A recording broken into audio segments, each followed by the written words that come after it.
People living our lives. We're people, just people, and we're glad to be alive. Welcome to We're People First, the Jeff Moyer Show. Hi, everybody. We're so glad you're here. And wow, do we have a good show for you today? I'll say. But we want to start off with saying thank you, thank you, thank you. So many thank yous. I don't know if you noticed a little bit different beginning at the show. That was an animation that Jeff's son, Kyle. J. Kyle Moyer, hooray. And of course, our wonderful producer, Bill, made it work. And it was just a fabulous thing. And all of his graphics throughout the show. Bill, fantastic. Yes. And you know what? We're so thankful that we have so many views. We're just thrilled. Yeah, like 6,000 a show. Yeah, something like that. And I have a new thing to ask you. I'm trying to get hip. My son tells me I'm supposed to ask you to smash that like button and smash that share button. Spread the word. So we're going to do a little thank you to two people that are communicating with us. And we really want you guys to communicate with us. We know you're out there, but these are two very faithful followers. One of them is Josie, and she said, "Hiya, I am eagerly looking forward to the show tonight. Each show brings my level of sensitivity to these issues higher and higher. In addition to being fresh and fun and deeply moving. Jeff, I love it when you read to us. I've been brought to tears during each program. Oh. Love you lots." Oh. That's wonderful. We thank that. And then our other, by the way, for people to communicate with us, they're going to get this Music from the Heart sticker. And so it's clear, you peel off the back and then you can stick it on whatever you want. Yeah, yeah. So Karen and Josie. Now Karen said, your show last week about advocacy, it was really great, but there was something that I think you missed. Now, we thought we covered it, but we're going to bring it again to the attention of our audience. What did she think we missed? Well, she said that you said you have to advocate for yourself. Yeah. And her point, and we did discuss this about ourselves, is sometimes people can't, children can't advocate, or people that don't have voice can't advocate. So then they have to have someone advocate for them. And I'm going to give you a little story of an example of that. I was teaching first grade. As you know, I'm a retired educator and a special educator. And I was teaching first grade with a team teacher. So I was the special educator. She was the regular educator. And we had a break from our regular classes. It was called intercession. And that meant children from the campus were going to be put into our room because we were the first grade that was helping kids that, So anyway, we were teaching along, and the kids that had not been in our class weren't used to it. And they were really having a hard time. So we went to recess, we came back, and the young teacher said to me, "What are we going to do?" And I said, "We're going to sing a song." And so we sang a song, and the principal swooped in. Now, this is a district I taught in where they did not allow you to teach rhymes, songs, or anything that might have been fun. So she swooped into my room and she said, you can't sing. You're not allowed to sing." And I said, "Oh, okay." So I went out in the hall with her and I said, "I will follow your directive. We will not sing. However, I'm going to write a note to all the parents telling them that I am highly trained special educator. I know singing helps. And as we know, it helps Alzheimer's patients. They remember songs. But I want the parents to know that I'm not allowed to teach the way I know it's best for these children to learn." And she kind of looked at me and she said, "Well, okay, but just keep your door shut." So, I was always one of those teachers advocating for my kids and causing, as John Lewis said, good trouble. Good trouble. I was always causing good trouble. So those are the two folks that, like I said, they're going to get their sticker. So just write to outreach@jeffmoyer.com with your comments, and we just would love to hear from you. So please help put juice in our tank. That's what keeps us moving. Exactly. And good and not so good. We've got our big person pants on, and we can take what might be considered a criticism, because that will just help us make the show better. Okay, so now let's see. I think we are ready. Time for a song. Yeah. And now, Jeff's going to play. Christy and I met professionally initially, and it was around working with a group of kids.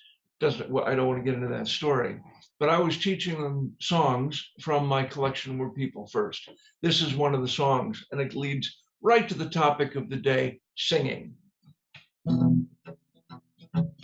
Now I can sing, and I am free, 'cause I can tell you my own thoughts with dignity. It's my own way, and in my heart I know the peace that comes from playing my own part.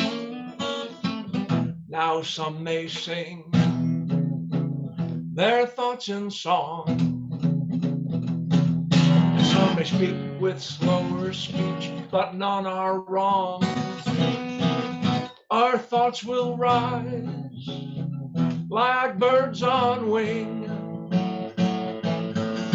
if we will talk, if we will trust, if we will sing.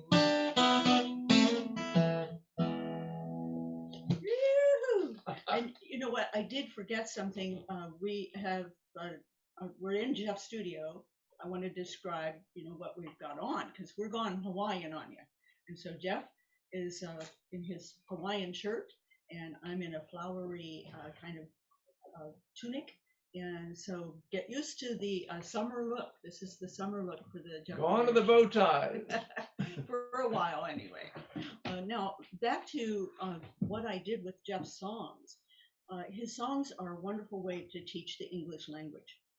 And so I would use the songs and the words in my classroom on what we call pocket chart and strips of the phrases. And then you'd cut the strips up and just into words. And then the children would match the words. This is a first grade activity. The children would match the words to the phrase strip. And that way they had fun learning the English language. English language is a very difficult language, by the way. And what was that expression? If you rhyme on time? Oh yeah, we were trained by trainers from Australia and New Zealand in the reading recovery program, and they had a little saying that said, "A child that can rhyme will read on time." And so rhyming is a big part of learning, again, the English language. Well, I want to talk about moving into the content of the day, going right into singing.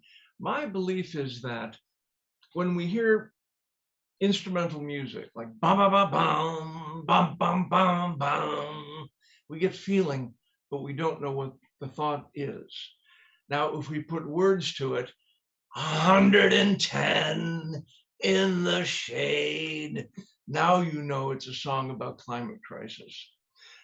When we put words to music, now we have heart and mind. And if it's elevated, if the words mean something lofty, then you tie spirit, mind, and heart. And that's what I've tried to do in my work. Now we're going to roll the clock back 41 years, and we're starting a new thing today called Photo Fly-In. And I bet the photo's in place. What do you see there, Well, Christy? we can't see the photo, but we you know know what it's it going is, to yeah. be. Right. Sure. And believe it or not, this is a young Jeff who is in a suit. So he was a suit guy. Well, no, in that period, yeah. And I have a mustache, and I'm sitting in front of a complex. This is the most sophisticated piece of electronics ever developed for consumer use. That box had 5 microcomputers. This is 1980, long before the personal computer. And it ran 50,000 calculations a second, which was a lot of crunching of numbers for the day. And what that did was, that thing in my hand is a camera. I'm scanning it across text. And it then went into the box. And we had invented the telesensory systems, a microprocessor that took a computer program developed at MIT by Dennis Klatt, the genius that invented really voice recognition and the best quality synthetic speech in the world. At that time, speech synthesizers were mechanical, monotone, and hard to understand. Now, we're going to play a bit of speech from that reading machine, and I'm going to say to Mr. Bill, roll the tape. Greetings from Telesensory Systems. As you know, we are committed to leadership in the application of sophisticated electronic technology to the needs of disabled people. Okay. Now, that was it was an incredible breakthrough. It was immediately understandable, and it had what's called prosody. It rose and fell like human speech. That was a reading machine. So we were reading text. However, the optical character recognition didn't work as well as it needed to be an effective reading machine. So we got a grant from the National Science Foundation to develop a speech prosthesis device with that speech. And it took 7 crates to move it, but boy, we put it in the home of Michael Williams, a friend of mine up in Northern California. This is from Palo Alto, and then in a school, and it was a great success. That speech that you just heard became the speech of Dr. Stephen Hawking. That synthesizer became what it was called the CalText 5000, and it was a product that created just for that purpose. And Dr. Hawking received one of the first units, and he used that speech up until the day he died. Wow. Yeah. That was he identified that with that. Well, it was his voice. Mm-hmm. Now, let's talk about singing for a minute. I'm a songwriter. If I write a song and I sing it, that's my song. But if I write a song and you identify with it and you like the idea of the song and you sing the song, that's your song. In fact, lovers will say, that's our song, right? I've heard that. Yeah. Now, so that synthesizer was Dr. Hawking's voice. There's no question about it. And he didn't want what had come along later, an English accented speech, because he said, no, this is my voice. Okay. In that National Science Foundation funded project, we evaluated the state of the art of synthesizers, of speech synthesizers of the day, speech prosthesis devices. And we asked people, in the future, what do you want your devices to do? Well, when I read their answers, a lot of people said they wanted to be able to sing with their speech prosthesis device. Mm-hmm. I mean, of course, that's such, I learned through my work in this field that as human beings, we sang before we spoke. Mm-hmm. You can imagine that, the way we coo and sing to babies, we sing to lovers, we sing to old people, we sing to ourselves in the shower. Yes, absolutely right. So I was working in 1988 with the company that was leading speech prosthesis company in the world, PRC, and their head of R&D said, you know, I think I could get that synthesizer to sing, because I had written a song on behalf of people who can't speak with their own voice called My Voice Has Wings. And he did create that product, that program, and it became the first ever expression of synthetic speech singing on my record, Do You See Me as an Equal, in 1988. And Bill is going to roll just a bit of that song, My Voice Has Wings.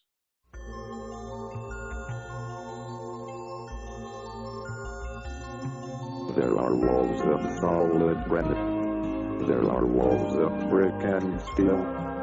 There are walls that people build inside that hide the way they feel. But of all the walls among us, there is none so hard and cold as the one that locks a voice inside. Silent books are never told. My books can soar. My voice has wings. For years my voice was locked away. Now I can sing. Hear me now. Hear me now. Hear it ring. Okay. So Now, I want to, we want to say about the ASL and the captioning will come later. Remember, you know how that works. oh If you're going to have captioning, yes, closed open captioning will come 24 hours after the show airs. That's just the way YouTube works. Right. However, our ASL is real time, here and now, and we are the only YouTube show that has an ASL interpreter, right? Karabec. And for the ASL, these clips won't have ASL. Oh, I see. Right. That's right. Kara cannot hear the songs, so the song clips will not have ASL. I'm sorry. Okay, Just, clear that up there. Okay, so you know what? it's time. It's time For our guest. guest. And this, the background you see in the frame next to us says Special Orchestra. And this is a guest named Gary Linhart, who I actually grew up with, and his mother, who ran the Sunday school at our church, saw to it that my brother Mark was included. The first example I saw of an inclusive education. And I see Gare getting there in front of his camera. Okay, and let's bring in the transition. We're ready for that now.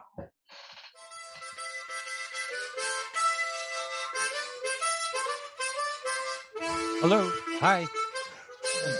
Greetings from. Oh.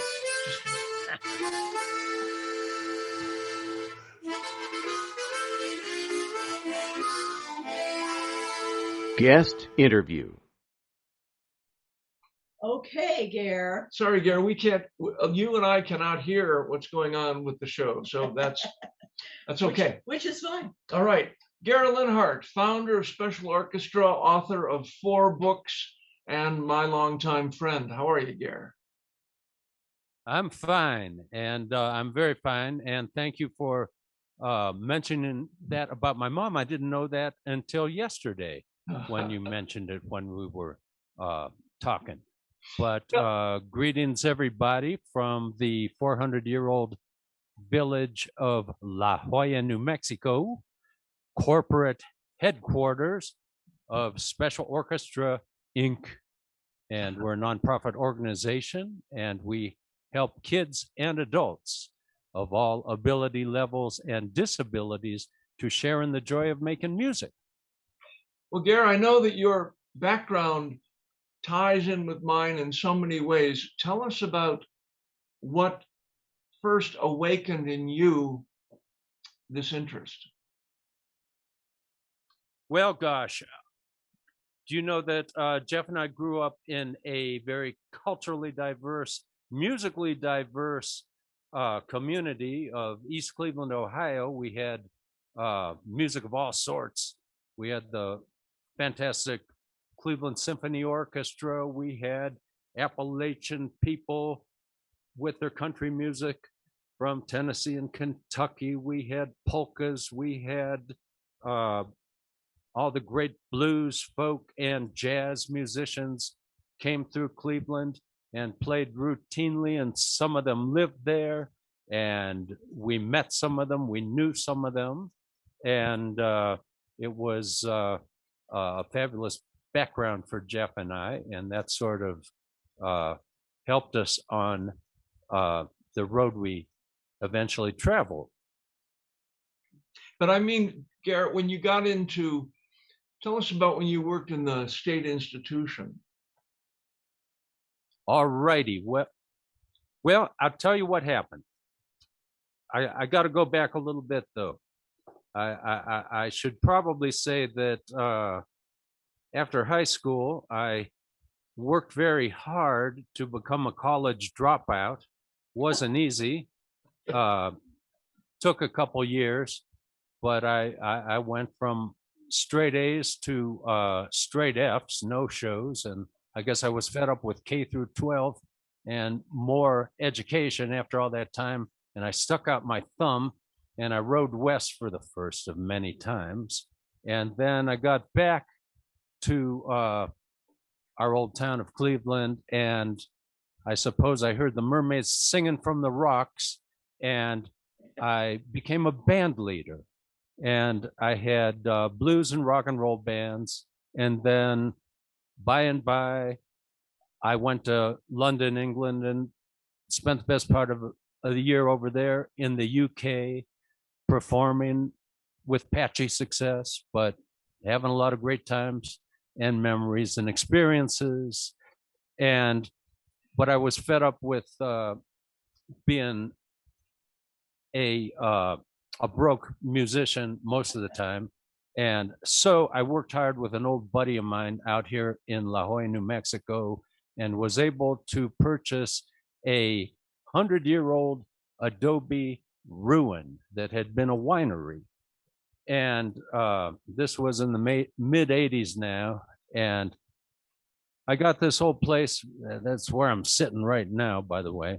And I got this old place fixed up to a certain degree, but it's hard to find career opportunities here in the very remote town of La Jolla. And a friend of mine said, hey, you have a lot of college credits. Why don't you come work in the education department of the large state facility where I work, the Los Lunas Hospital and Training School. And I had no idea what I was getting into. I just needed a job, but it wound up changing my life. I'm going to take a sip of water. Yeah, and by the way, these stories are this history is documented in Gary's books, which we'll have a chance to talk about if we can speed this up just a little. You're right. An interested person has merely to surf on over to GaryLinhart.com and click on ebooks. And coincidentally, or not coincidentally, my newest book is a book called Everything That You Feel, which is also the name of a song and a dance musical for people of all abilities. But that novel has certain things in common with Jeff's wonderful memoir, which is called Grit. And Grit reads rather like a novel. It's a very engaging book and a very inspirational book, but both of them take us into the lives of families and people with severe disabilities. And both books have episodes within large institutions and within community-based institutions, if I may put it that way. Now that most of our people have moved into the community, sadly, all the problems have not magically disappeared. Gary, we're going to really have to move it here. We're going to. Let's move. Talk about special orchestra, please. Yes, tell us about. We're going to talk about special orchestra. Yeah. Special Orchestra is a nonprofit organization to help kids and adults with or without disabilities share in the joy of making music. And I'd encourage all our listeners to please buzz on over to specialorchestra.org. And you might know somebody who would like to. You've invented something that's quite unique, Gary. Tell us about how your musicians use string instruments. Right there on the homepage of specialorchestra.org, you can find special tunings and tune-up techniques that enable people who lack the ability to make complex chord configurations with their left hand to just strum along and blend in. We learned some of this back in good old Cleveland from some of the blues and folk singers that we knew. And it's so easy to just strum. Even someone with severe physical or cognitive impairments can often just strum along and blend in the key of C, and virtually any stringed instruments also can be a special tune to blend in. And most harmonicas and xylophones and keyboards are already in the key of C and will blend pretty well. So we're producing music rather than just a racket.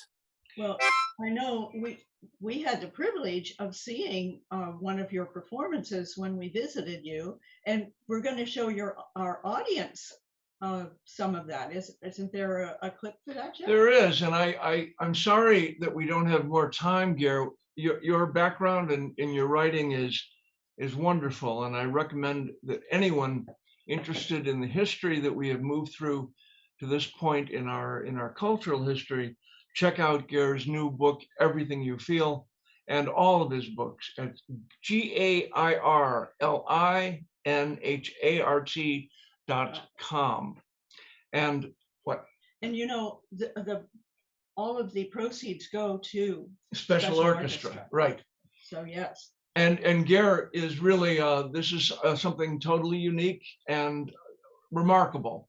And we'd like to close your session, Gary, by watching your group in action. So, Bill, thank you, Gary, for coming. Sorry to make this so speedy.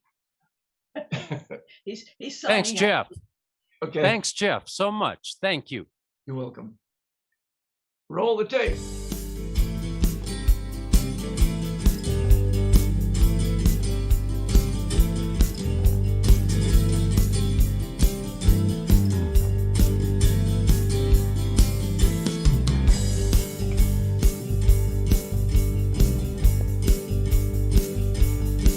I don't speak with the same words you do,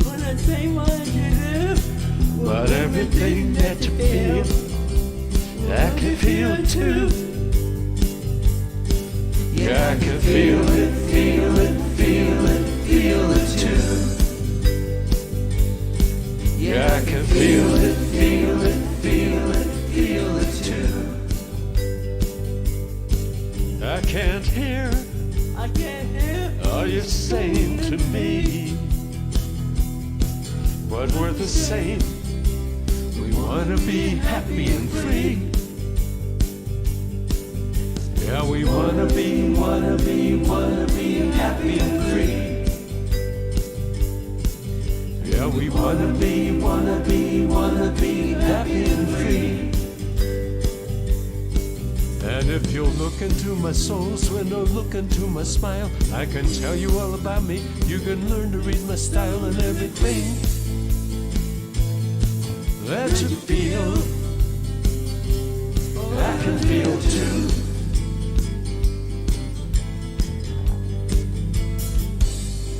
I can feel too.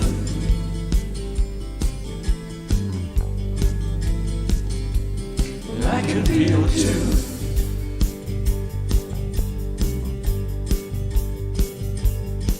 I don't ride in a fat limousine. I'm not on the cover of a glossy magazine. I don't live in the south out of France. I don't pose for photos wearing just my underpants. What do I have? Just this, just this, just this. What do I have? Just this, just this, just this. What do I have? Just this, just this, just this. What do I have? Just this, just this, just this. I've got a voice and I can sing. I have hands and I can play. I have feet and I can dance. I got something you and need if you just give it a chance. Got a heart and I can love. I've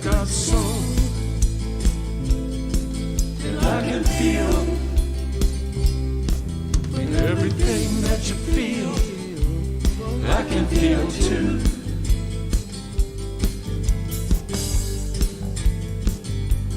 I can feel too. Come on, say it with a special orchestra. Looking good.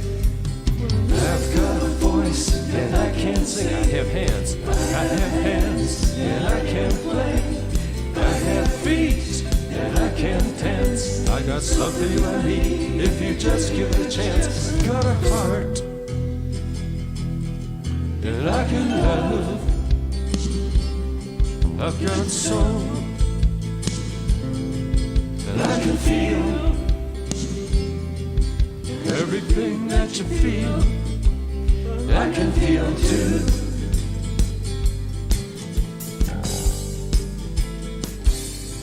I can feel too.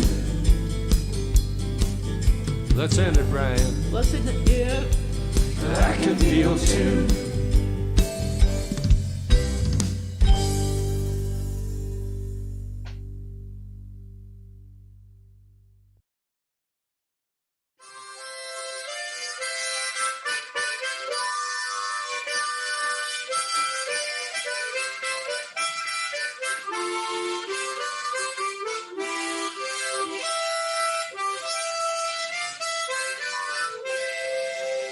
People First Consciousness.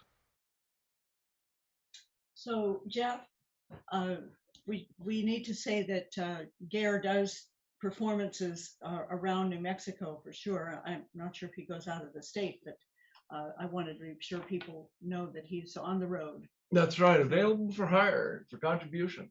So Yeah. now we're ready to go into People First People Consciousness. First Consciousness. Okay.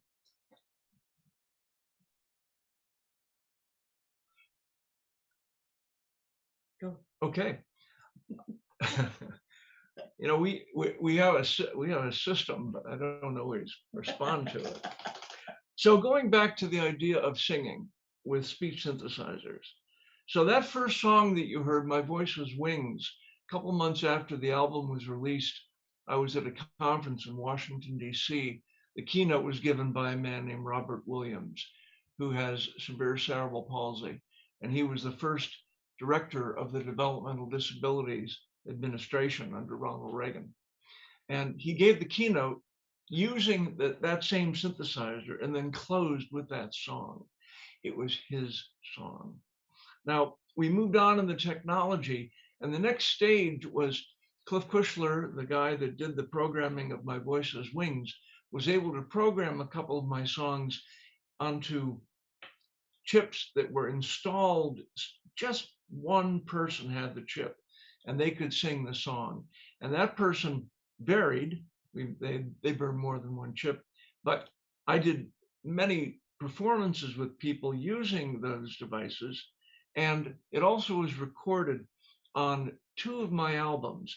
The first, in 1993, the song Children of the Light was recorded. And here you'll hear Third Street Kids, an inclusive arts program for kids with and without disabilities.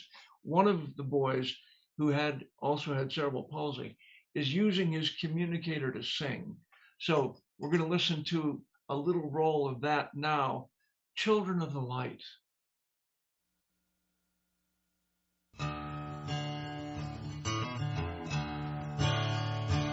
We are light, we are light, we are children of the light.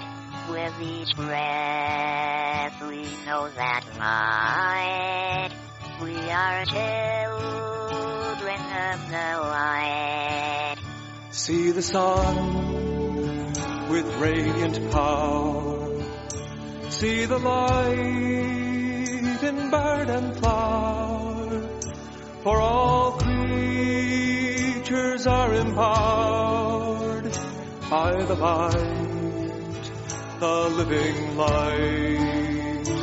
We are light, we are light, we are children of the light. With each breath we know that light. We are children of the light. That song is recorded by me on another album called Peace, Sweet Peace for Grieving, which is in the cloud, by the way. However, the continuation of my efforts to get people to be able to sing using their communicators, any person, anyone who used what are called AAC devices, augmentative and alternative communication devices. So at the Third Street Kids, it was so great because there was one of the kids using his communicator singing along with everyone else. Now, those communicators could not sing in time like you need to when you're singing in a recording like we just listened to. So those we did drop in one phrase at a time in the studio. However, the children who used them, anyone who used that technology could sing, and I will get to that in a minute. But one more example. Here's Kids Like Any Others from my album, We're People First. Roll the tape, Bill. I like ice cream, I like the sun, I like being with my friends, I like sharing, feeling fine, surprises waiting round the bend. I like teachers who take the time to teach me things I didn't know. I like chocolate, summertime, and my favorite videos. Oh, I'd love to hear the sounds that fill the world around. I'd rather die on tennis field than run upon the ground. I wish that I could see the things that you all talk about. If I could use my own voice, I'd whisper, sing, and shout. Now I like this wheelchair and how I get around. I do the math and tell my tales sometimes without a sound. The world is full of wondrous sounds and things to do and feel. Hear my voice, yes, hear me sing. The system makes it real.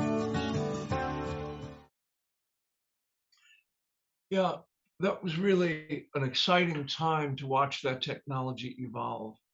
I want to read you a piece from my book right now. This is called They're Singing My Songs.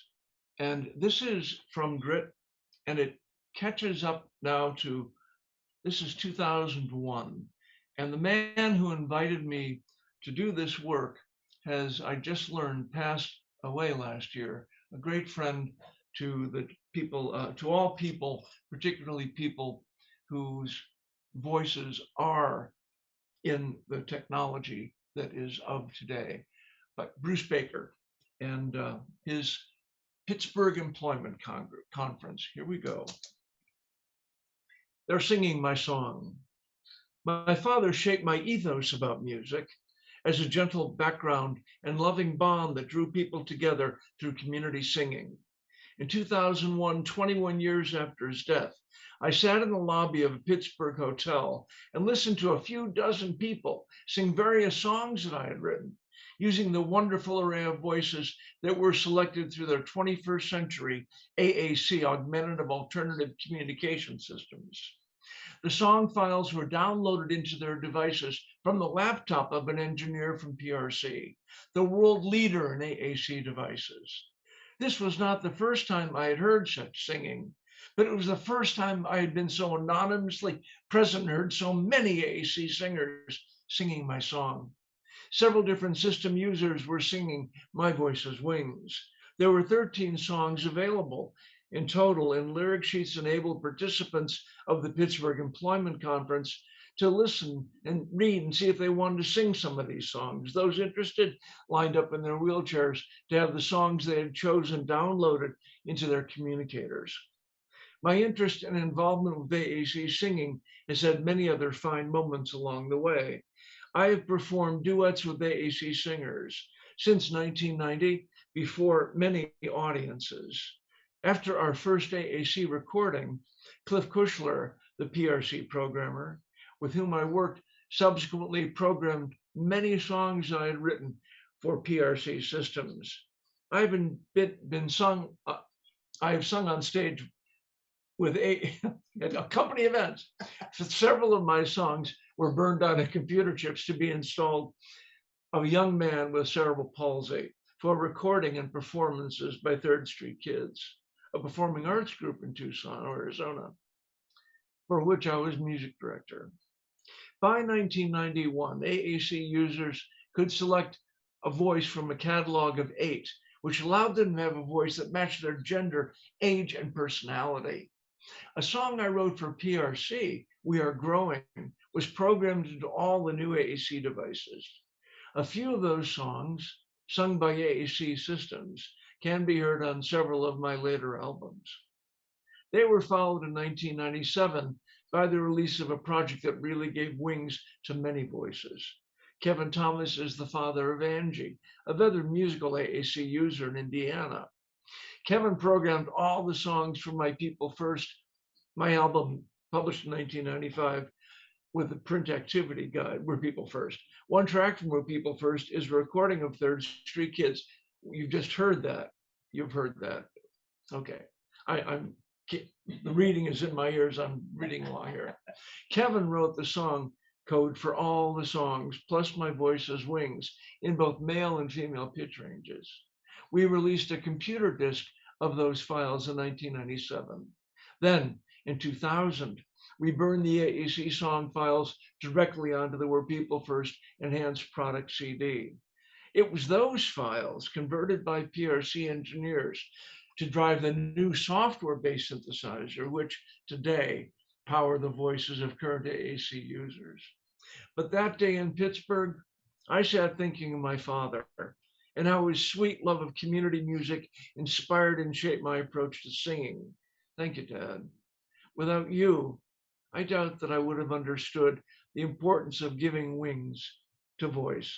I've been fortunate to team up with some great technical geniuses, but it was you, Dad, who laid the foundation for my understanding of the meaning and value of singing.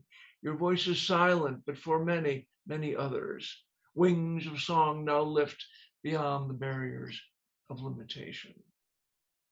So in 1980, the photograph that you saw when I was at Telesensory, when we did that research, we found that not only did people want to sing using their AAC devices, but they wanted to have voices that matched their age, their gender, and their robustness.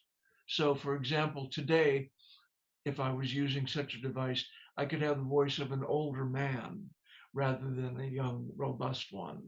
And that technology moved along until we got to the point that will be the next chapter we'll talk about in just a moment. All right? Exactly. Okay, Yes. Here we go. We'll wait.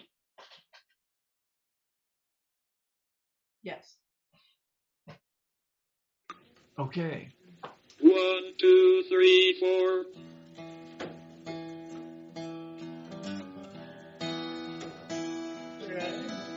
Oh, well, you know, I live with disability. But that's not all there is, my friend, to me.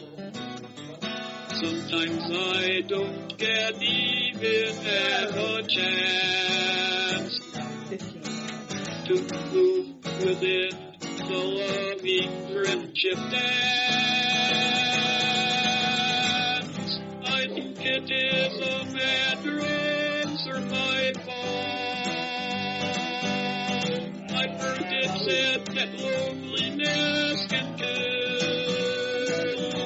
It's written by the poets and in the Bible, yeah, and all that ancient is done.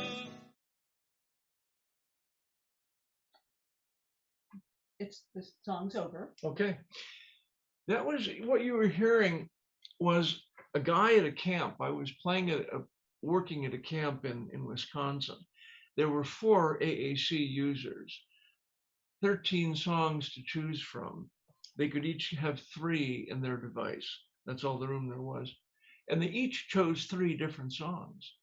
So for the first time in my experience, this was before what I read you, I was seeing my wish come true, that I could give singing to people who did not have a voice that was understandable, that spoke using a high technology speech prosthesis, an augmentative and alternative communication device.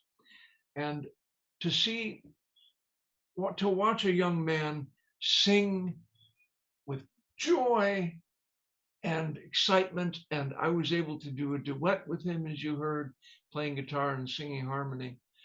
To me, that was the peak of my goal. What do you think of that? I think that's quite fantastic. And you're my hero, as you know.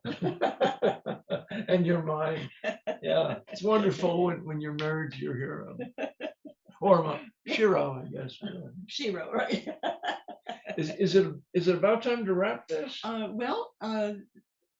we going to go on to what's the next show? We are, but have we wrapped all the content? I think we have. And we've run out of time. Oh no, we have a little baby 10 minutes. Oh, good then. 15. Oh, good. Well, let me talk then about ability and perception, because that is really what this is about. You know, when disability strikes, it is a profound, crushing experience. It is a concentrated form of loss. I was listening last week to Diane Rehm, the great American pundit and interviewer who's interviewed presidents and is really at the pinnacle of public radio. And she was describing 3 people in her life: her husband, her father-in-law, and her mother-in-law, and how in each case they had disability. Her husband had Parkinson's disease. And she described how every Thanksgiving, I think it was, or Easter, I don't remember, they would have a brunch, and 35 of their closest friends would come. This was a tradition. And her husband was at the stage of Parkinson's where he could no longer get the fork to his mouth. Well, as a result of that, his daughter was feeding him. And he said to Diane, "Take me back to my room." He was humiliated, she said, because his daughter was feeding him. Now, I injured my hand severely 30 years ago, and I can no longer use a knife and fork effectively. Christy has to cut up all my food. And it is not uncommon for her to say, "No, you got a little more salad there. Don't get it on your shirt. Sweep it back into the bowl." She helps me to eat gracefully. And I wrote a letter to Diane about what she said, because my thought was, this was a normal part of the progression of his disease. And if they could have said, today, I think his name was John, is able to eat thanks to our daughter's support in feeding him this time. Sometimes I do it, sometimes an aide does it. But this is how John eats. This is normal now. But you have to grieve your losses, whatever it is, whether it's loss of vision, loss of fine motor control, loss of strength, loss of vitality. If you can grieve and move through the stages of loss, feeling it fully and expressing it and releasing it, so you're able to move on, to have the good feelings fill your heart, the joy and happiness of whether it's being married to a wonderful partner who's able to help you with your limitations, or whether it's working with a great guy like Gary Linhart to help you sing and be part of a great musical expression, or whether it's using your communicator to speak your thoughts or sing your song, whatever it is. It's your way of doing it. It's my own way. And in my heart, I know the peace that comes from playing my own part.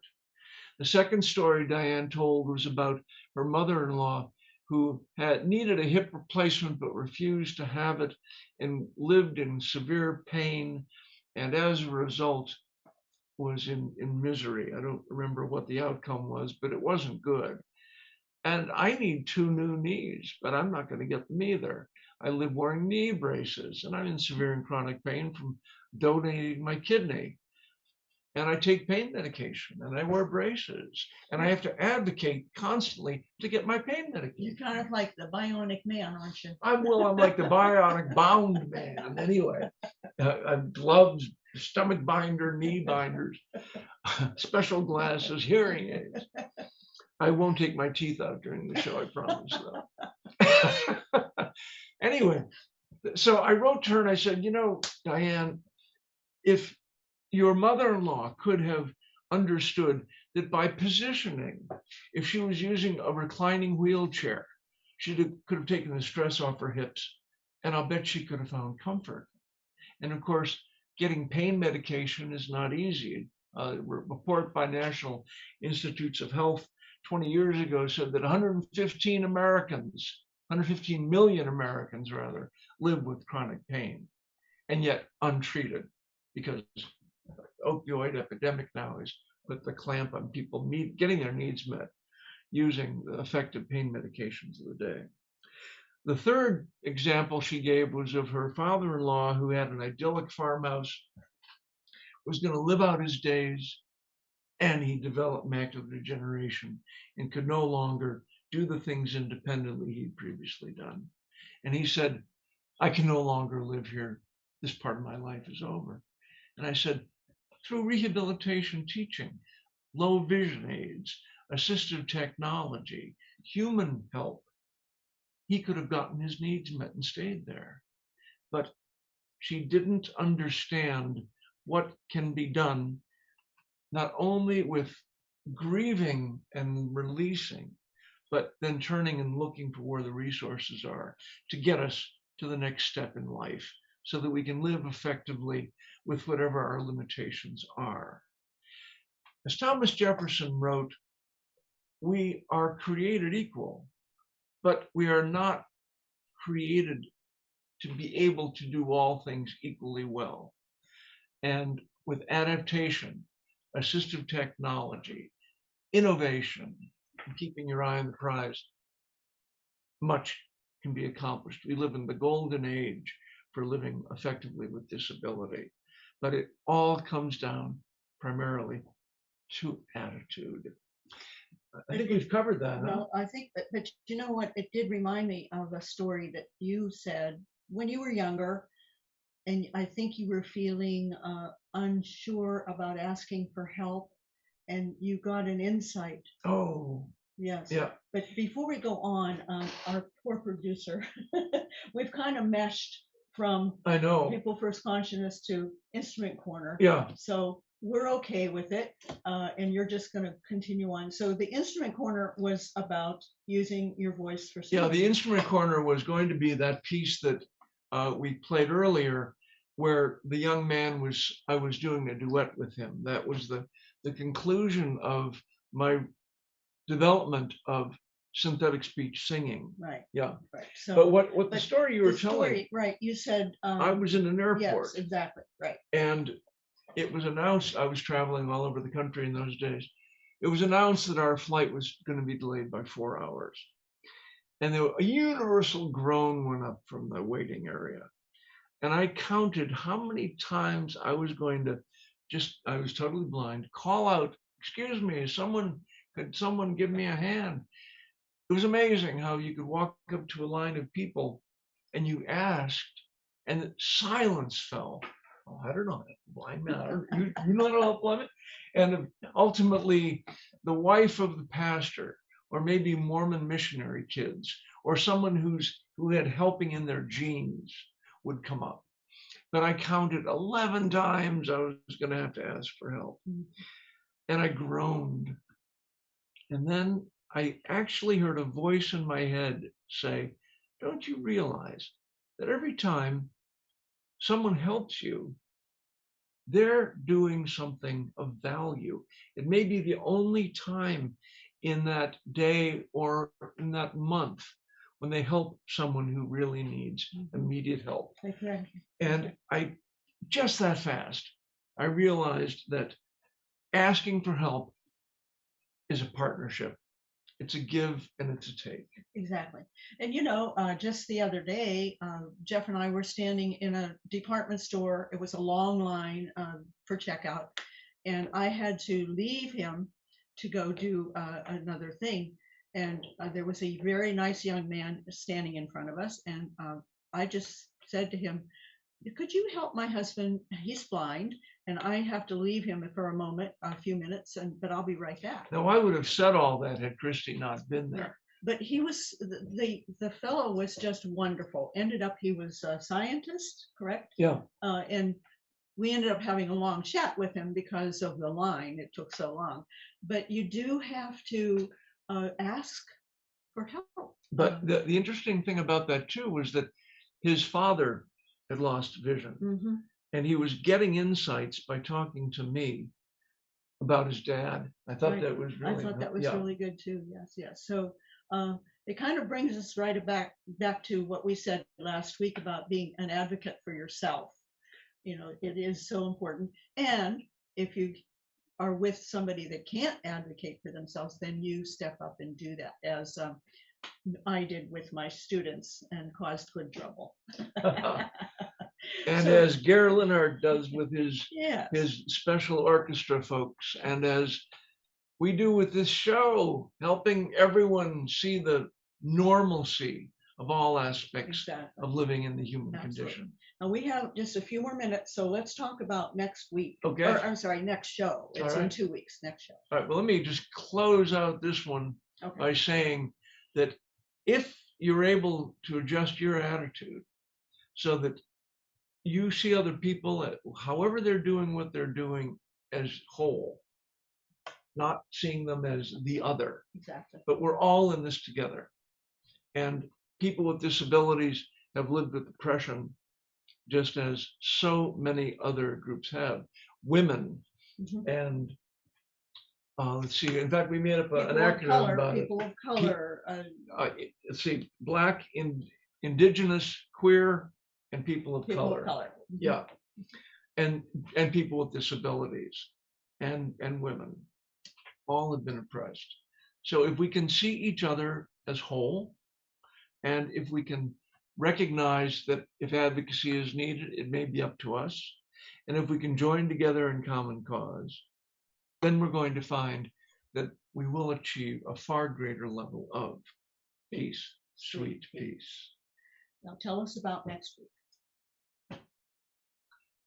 Next week. Or sorry, next show. I keep saying week. Next show in 2 weeks. Next show. July 29th. The July 29th show is going to involve an interview with a woman named Wendy Duke, who has been the co-founder of an organization called Theater on the Spectrum. And it is a remarkable organization involving people with all disabilities and all abilities in theater. And you will see what she has done in this time of COVID, how she has used that creatively to expand her work to touch people around the world. And also how my work and theirs have intertwined. And the other aspect of what we're going to be talking about is the greatest devaluation of the human condition, and that is what happens to us in death. So we'll be talking about graveyards, but it's going to be a joyful show. Yes, it is. Don't shrink away from it. But that's coming up on July 29th. And don't forget, we want to hear from you in the meantime. Go to outreach.com, outreach@jeff.com. Oh, jeffmoyer.com. Oh, sorry. Outreach at jeffmoyer.com. Exactly. Outreach at jeffmoyer.com, and you can communicate with Jeff and with our show and let us know what you're thinking. We really want to hear from you, and you will be rewarded with one of our stickers. And next week, we're also going to roll out our membership campaign, which we've been working on. Right. So we'll tell you more about that later. Next show. Until next time, may all of you live with peace, sweet peace.